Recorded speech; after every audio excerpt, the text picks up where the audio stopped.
Alright, so I'm going to show you guys how to do an oil change on a 2003 Mitsubishi Eclipse Spyder GTS.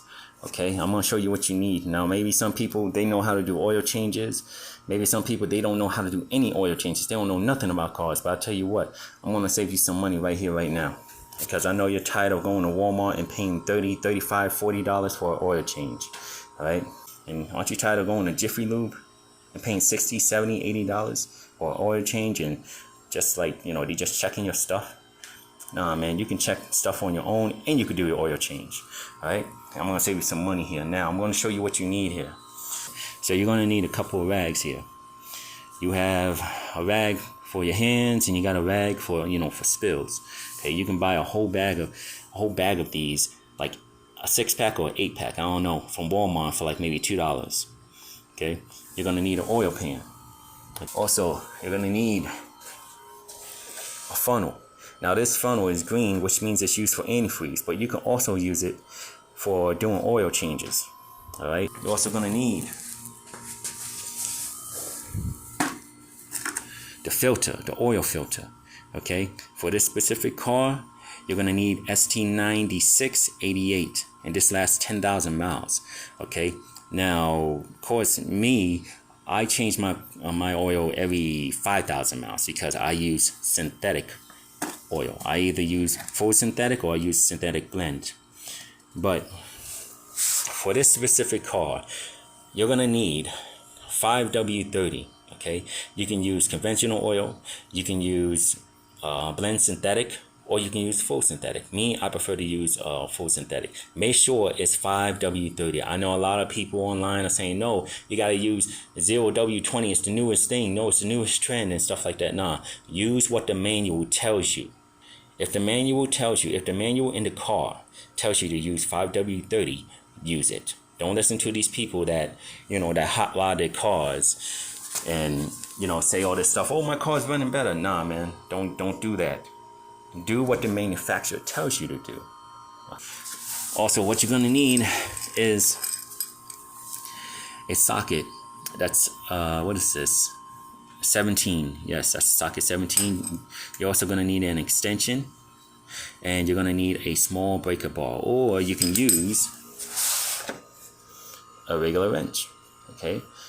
Now, of course, this is quite a bit already, but over the course of years, as you're maintaining your car and changing oil for your car, as you're doing all those things, you're gonna save a lot of money, man. Like once you buy all this stuff, once you buy all that stuff, all you need to do is just buy this and this. All right, and that combined right there, that's like what? That's like what, $3, $16. That's like $19. And then if you go to AutoZone, what they have like, you know, if you buy a filter and you buy some oil, then you'll pay, it's $24 only. Like, no, I don't want to pay an extra $5 or $4 for that. I'd rather go to Walmart and pay $19 for this. What else you need is you need a car jack. Okay, now this car jack costs like maybe $30, $35. Also, you're going to need one of these little guys right here. They actually come in packs of 2. Okay, there's another one over there on the other side of my garage, but you're going to need 2 of these just in case, you know, you need to lift up both sides of the car. But for now, since you're doing an oil change, you need 1, right?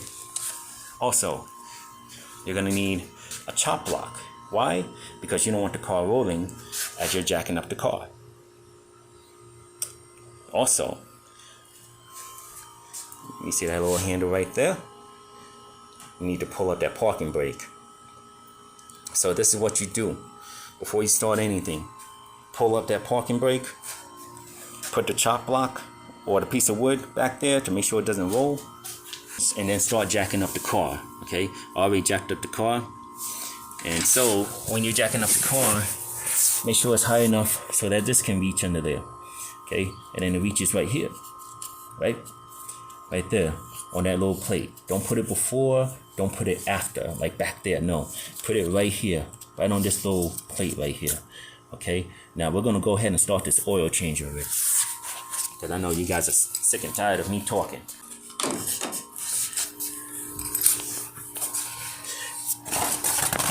So the oil filter is right there. It's on the passenger side. Okay, and then the oil pan where you have to drain the oil from is right.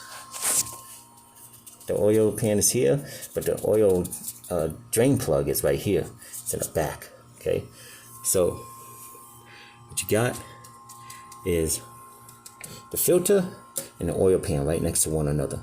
Okay, now to get started, you want to start right here. The plug. Okay, you just want to loosen that up. So we got it right here. Let me get that loose. So remember, it's lefty loosey, righty tighty. But remember, not from your side, but from the other side. Okay, so instead of turning left, like from your side, you're turning right. Okay, so you just want to take this loose. Take it loose. Yep, I got it loose. Then, while it's still loose, the oil is gonna come out. Okay, just want to loosen it up with your hand, like that. Now, while you're loosening it, make sure you catch the bolt. You don't want it to fall into the oil and then you have to fish for it. Alright? Like that. There you go. And then just let that drain. And then to make things even easier, make sure it all drains out. Open up the top here. Open up this right here that's on the valve cover. Open that up. Because you got to open it up anyway, right? And then just go ahead and put that in there just in case, you know what I mean? But don't do anything yet, you know what I mean? Don't pour anything in there yet, right? You just want to keep it in place. Alright, so we got most of it drained. You want to put your plug back in. Make sure it's not cross-threaded. Make sure it goes in smooth. There you go, right there. Some people, they change the O-ring that's connected to that plug, right? But you know what? If it's not all bent up, as far as the O-ring is concerned, then don't change it up. You don't have to change it up like every single time. I mean, like, you know. Alright, so you think you're done down here, right? Nope, you're not done yet. You move that oil off the way. And then what you got to do is you got to tighten that bolt. Tighten the bolt. Alright, make sure you try to tighten it as far as you can get it. But don't Superman it, alright? Don't Superman it. Just a little, like that. I mean, that's it. That's all you need, okay? Next, we're going to go ahead and take this oil filter out, okay? Alright, and we want to get the oil pan close, alright? I don't know if you can see it, but I'm just going to go ahead and take it out. Got a lot of oil on it, so I'm going to go ahead and take it out. You can take it out with a rag that you got.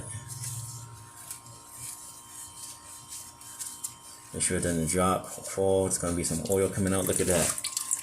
Oil coming out already. Hopefully you got gloves. If not, you're going to be doing a lot of hand washing.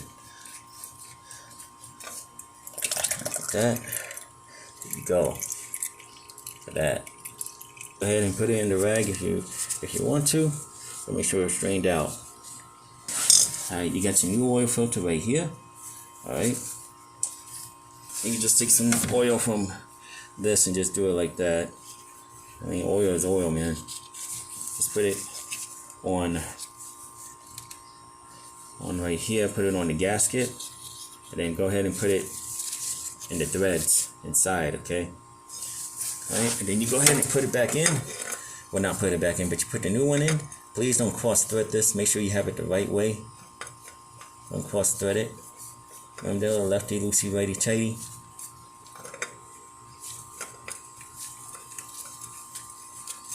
Make sure it goes in smoothly. Alright. Move this strip pin out the way because we're done with it. And then you just want to tighten it up with the rag. Okay? Just tighten it up with the rag. Some people tighten it up with a wrench, but for this, not so much. You don't need to make it super tight. I mean, make it as tight as possible with the rag. tight as you can get it by hand. Okay. All right. Now we come back up here, and now it's time to pour in the oil. Okay. All right. Now, this usually takes in like maybe 3.5 gallons of oil. All right. So as you're pouring it in, as it's like halfway, empty, your bottle. All right. You might want to check the level of the oil. All right. And I'll show you how to do that.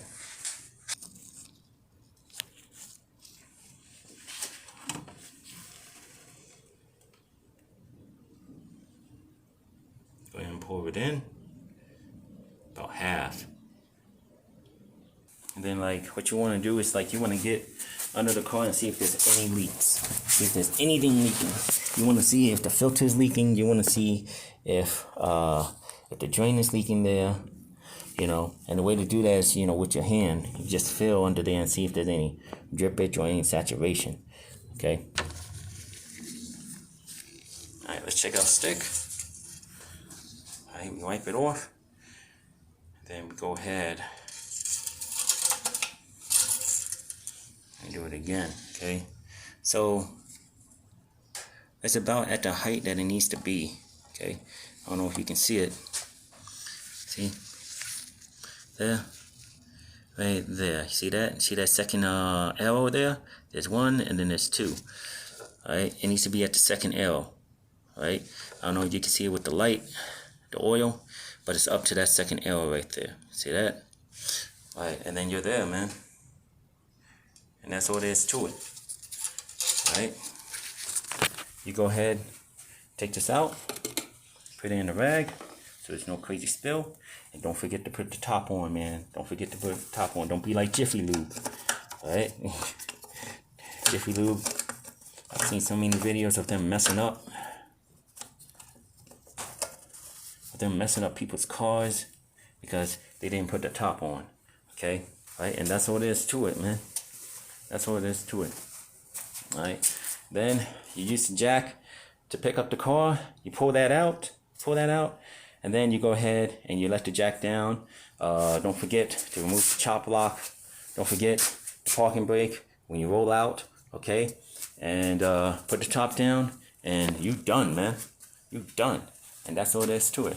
Now, I want to explain something to you. Not a lot of people like listening to me when I talk about God and stuff like that. Because they think God is ancient or old. Or they think God is like obsolete, or hey, God is just a religion and that church stuff. Okay, let me ask you a question. Every time you pass by a church, or every time you encounter a priest or a pastor, every time, what do? You respect them, right? That's what you do. Even if you are not all that religious, you respect them, don't you? Since you do, like, why do you respect them? Like, why? Because they know something that maybe you don't know. Maybe because they know the Most High. They know God. They've been anointed by God. Okay? And the thing is, it's like a lot of people, man, if you respect the pastor or the priest or even the Pope, and you're not religious or anything like that, you're just like, I'm not a Christian or anything like that, man. I just, do whatever I want to do. Well, why is that? Why is it that you respect those in such a position, but you can't respect God? Why is it that you respect priests and pastors and stuff like that, but you don't respect God? If anything, since they believe in God, and if you find God as just a joker or a religion or something like that, shouldn't you be laughing at them? Laughing at the priest or the pastor and saying, hey, listen, you're just a pastor. You believe in a make-believe person. Now, of course, I understand we're supposed to respect everyone and stuff like that, but, it's kind of funny that when you talk about Jesus Christ to someone, when you reveal Jesus Christ to someone, they find it as foolish. They find it as dumb or old, ancient, old stuff. You know what I'm saying? Let me ask you this, that why are we here? Why are we living here? Why are you here? Why are you living on earth? We have a goal. We have a mission. We just don't live for 60 years or 70 or 80 years and then die and then that's it. No, man. There's a reason why we're here. And the reason isn't ultimately determined by you. The reason is determined by the one who created you. You know, your mother and your father created you. They made you. And they're trying to reveal to you, hey, this is what you're supposed to do in life. You're supposed to stay away from this. And you're supposed to do this and do that and respect people and so on and so forth.